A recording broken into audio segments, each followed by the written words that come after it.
Hey guys, welcome back to another episode of Single Over Servitude. I got an article here saying hookup culture, the high price women pay for having the casual bedroom fun. Well, yeah, when you are very liberal with who you give yourself to, you're gonna come and the time that you actually want a relationship, you're gonna come so damaged, all your receptors have been blown out of proportion.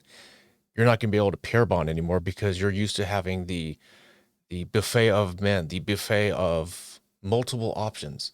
I've had uh, banker Chad, I've had DJ Chad, I've had artist Tyrone, I've had the 6 foot tall guy, and I've had the buff guy, and I've had the poet, and I've had the musician, and I've had the bodybuilder, and I've had the mechanic, and I've had the businessman. If so, when you give yourself willingly to everyone, you belong to no one. But let's go see what this article has to say. Hookup culture hurts women. Society pushes it for the sake of equality. No, it doesn't. It's hey, you wanted the bedroom liberation. That's cool, but what you do is your choice. I mean, your body, your choice, right? I mean, our commitment, our choice. But hey, your body, your choice. But no one's saying you. Well, I mean, maybe like the modern women are saying, hey, go, sleep around, go have all the bedroom bedroom fun. Go have a smorgasbord of all the men. But what you do, that's your choice. So don't try to blame society for the choices you made, because your body, your choice, right?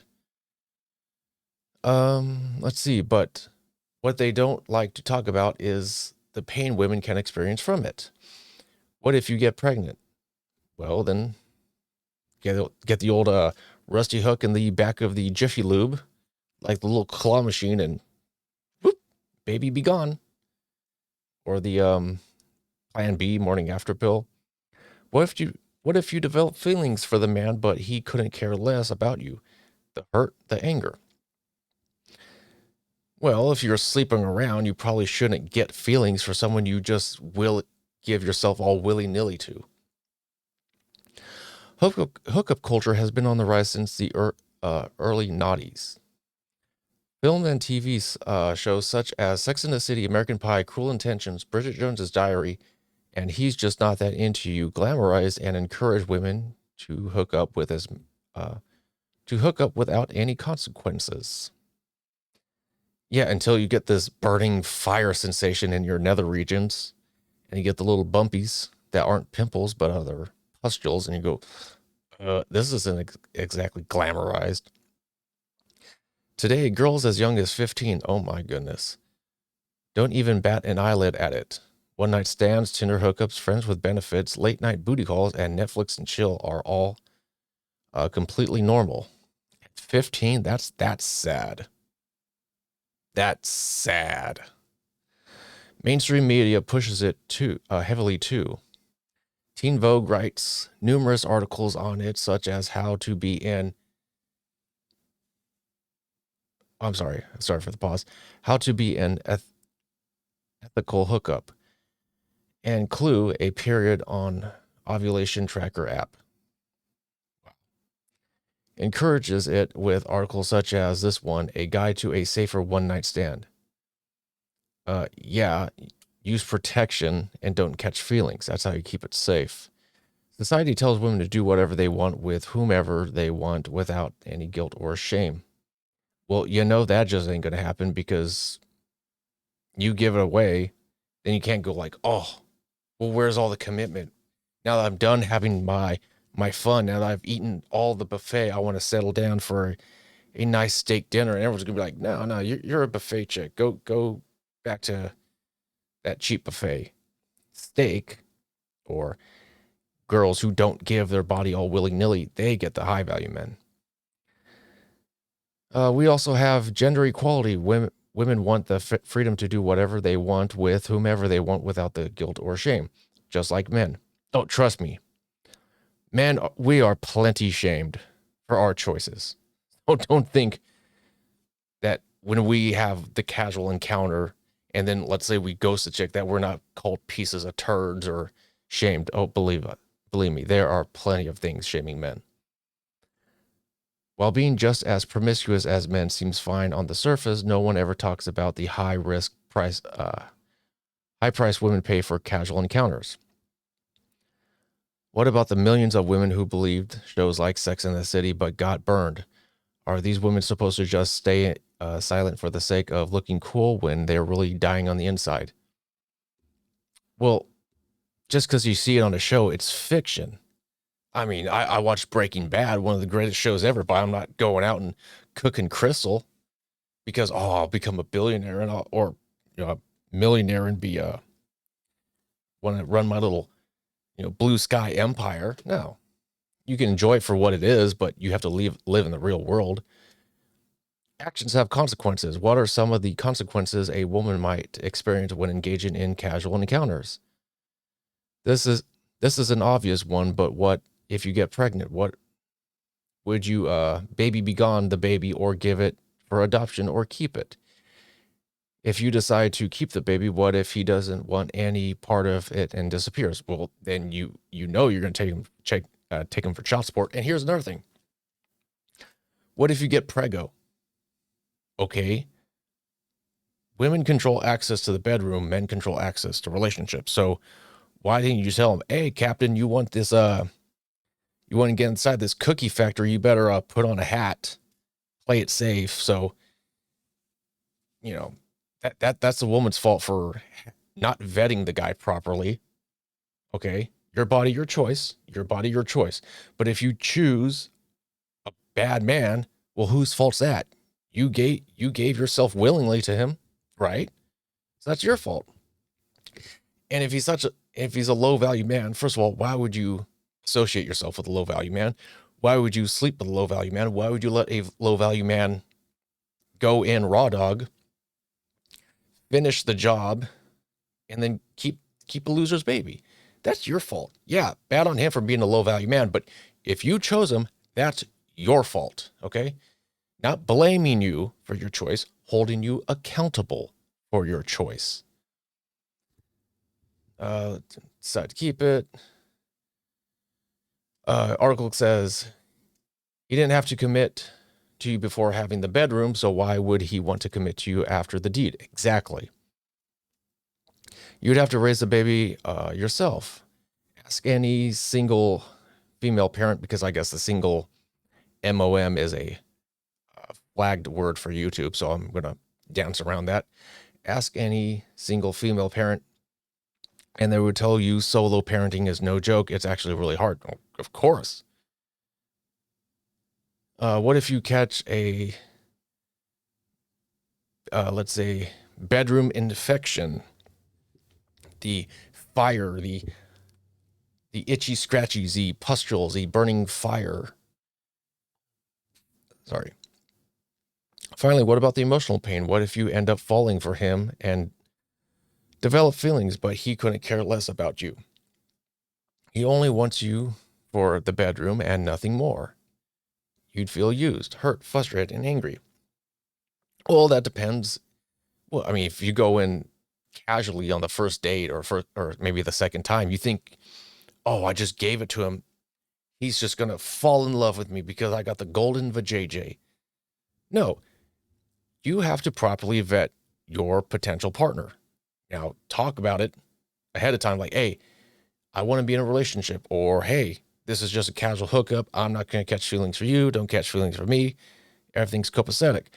But if you go in this, oh, well, I gave you my cookie, give me your commitment. Guess no. If you gave it to me, you give it to everyone. And I'm gonna tell you right now, if any ladies watching, when you tell a guy, oh, I don't normally do this, or I've never done this before, no guy believes that. Straight up, no guy believes like, oh, she doesn't normally do it, but I'm the exception to the rule because I'm so hot. No. So don't catch. I mean, you can enjoy the person's company. Maybe you like them as a person, like, hey, they got a cool personality, but to catch feelings after a one night stand, you gotta be kidding me with this. If you don't acknowledge these feelings, you're bound to repeat the cycle until you learn the lesson. Keep avoiding your feelings for long enough, and over time, you will develop emotional numbness. Yeah, true. Low, low self-esteem and your confidence in men will be shattered.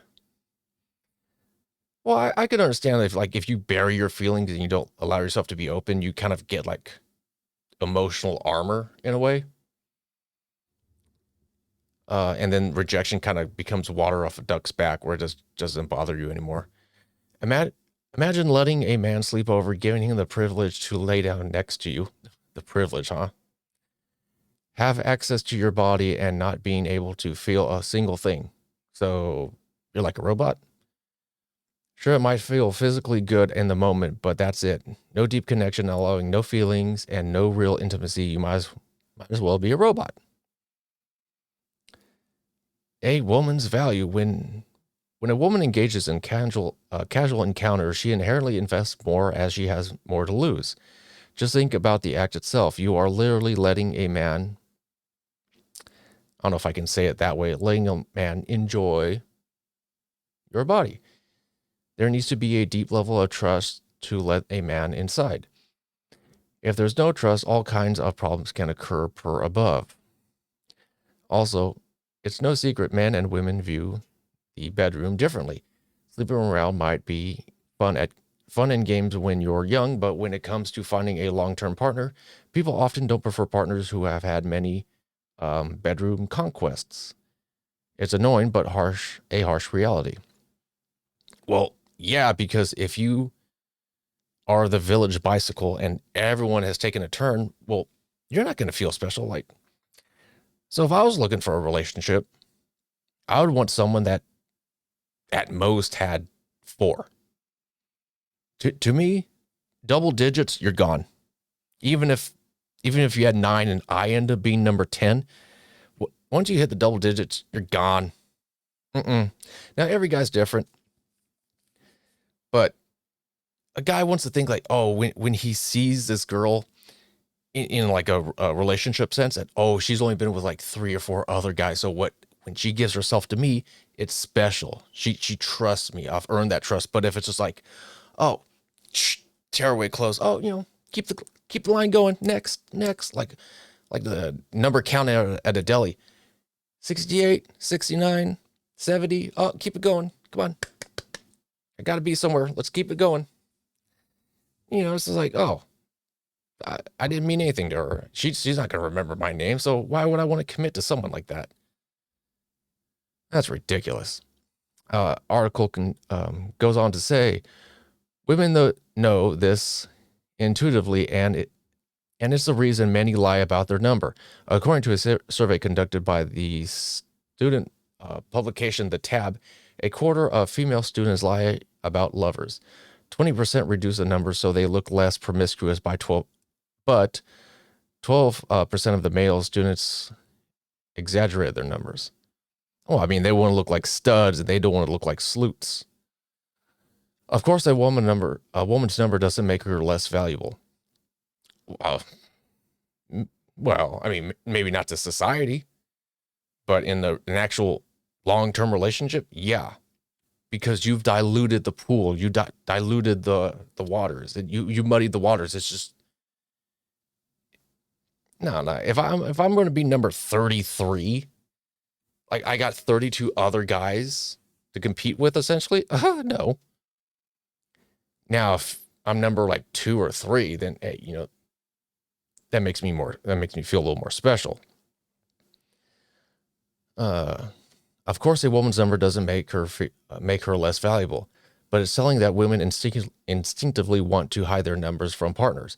Perhaps we feel, but won't admit, that we're unhappy about what we've done. Otherwise, we wouldn't feel the need to lie about it. Feminists would argue that this is a symptom of slut shaming and internalizes misogyny. But what if the bad feelings are trying to tell you something, like how you feel guilty for stealing when sorry for mumbling, the late night, when you won't get caught, the guilt of shame surrounding bedroom might come from a deep knowledge that you're only doing what's considered socially acceptable and not what feels right in your heart. Well, if you feel bad afterwards, then cut it out. There's no point in feeling dirty and feeling like, oh, I feel horrible. But I'll do it again next weekend and the weekend after that and the weekend after that. No, you tried it once or twice. If you don't like it, cut it out. Maybe the casual fun's not made for you. Maybe you're made for the relationship, the long haul. You want the long time, not the good time. Or you want to be there for the long term, not the short term, I should say. If you think about it, your body is the biggest gift you will ever own. If you don't learn to cherish and value it, you will cherish it. How will you hold your partner to the standards you can't meet yourself? Closing thoughts. Whether you agree with hookup culture or not, there are pros and cons to everything. Some women find casual bedroom fun liberating and a great form of or intimate expression, so to say, and some don't. But we have to be real. We've all seen at least one girlfriend get hurt, or maybe you've experienced this yourself. It's sad to watch women make bad choices with the wrong man. It's time to speak up about the real and harmful side of hooking up so women can make more balanced choices instead of believing in what the mainstream media tells you. Well, there's also peer pressure from your friends. So true story. I knew a girl, I won't name names, but she told me at the time, this was like 7 or 8 years ago. She told me that she had been with 50 guys. I swear to God, my knees almost gave out when she told me that. But then she was chit-chatting with one of her friends, and I wasn't there for that time, but she's chit-chatting with one of her friends that was engaged, and I guess the conversation came up like, oh, how many partners you been with? And she's like, oh, around 50. And the other girl goes, oh, wow, I wish I could be like you. But let alone girl 50 was single. She got divorced. Girl that I think she had with 2, because I know she was engaged to a guy from that she started dating after high school. I think she had been like with 2 or 3 guys. She was engaged and ready to get married. The other one, last time I saw her, she smacked into the wall. Smacked that wall hard, and there was no ring on that finger. So, hey, you make your choices. That's cool, but live with the consequences. This is the equality. This is the quality you wanted. I mean, we shouldn't have to protect you from your own poor decisions. You made your decisions. Live with it. Let's see. A little short one from Reddit. Dating advice. Girlfriend wants part of my property. No. I'll tell you what, you can get half of the property when you pay half of it, half the mortgage, half the down payment, half of all utilities. How about that? You get what you give. Girlfriend of 8 months and I were talking generally about moving in. After 8 months, you should do that after at least 2 years, maybe 3. So you might be rushing into it. I own a property, and she said if she moved in and paid rent that she would be entitled to some of the house because she contributed. Okay, let me finish this article first. But I paid for the house myself, and I don't think it's fair that she gets it. It's only under my name. Any advice to protect myself? Thanks. Yeah. First of all, I don't know where you are, if you're in the States or over the pond, but look up was it common law or common marriage laws, where you're not married, but you're living together, and let's say you split up. Are they going to look at you as a marital asset and she actually gets half of it?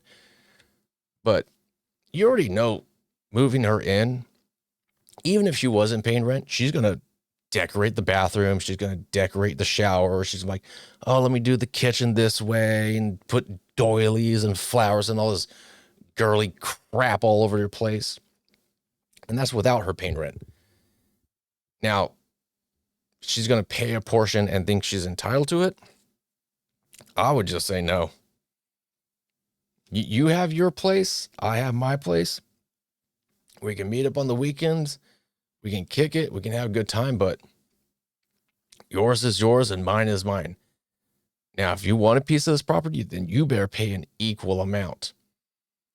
Now, you can't be like, oh, I'll pay a third of the rent, but I'm entitled to like 70% of the house. You can have your room. You can decorate it however you would like. At the end of the day, it's my house. Ridiculous. So, as far as the bedroom antics go, listen, you wanted this bedroom liberation. Hey, more power to you. Be safe. Make safe choices. Don't make poor decisions. If you accidentally bring another life into this world, hopefully the guy sticks around, but don't be shocked that if you hook up with some random stranger, you can't expect that random stranger that you know nothing about to just be, oh, I'll be Mr. Father figure and all that stuff. Listen, you want that relationship, you better vet the person. Make sure they are right for you. Because if you are enjoying plenty of partners, you know, you're going to come across some good guys, come across some bad guys. But be safe. Prepare for the worst, hope for the best. So be safe, use protection. Don't catch any heebie-jeebies that be burning your urethra. So Jeremy Stone, Single Over Servitude. Have a good day, and I'll catch you next time.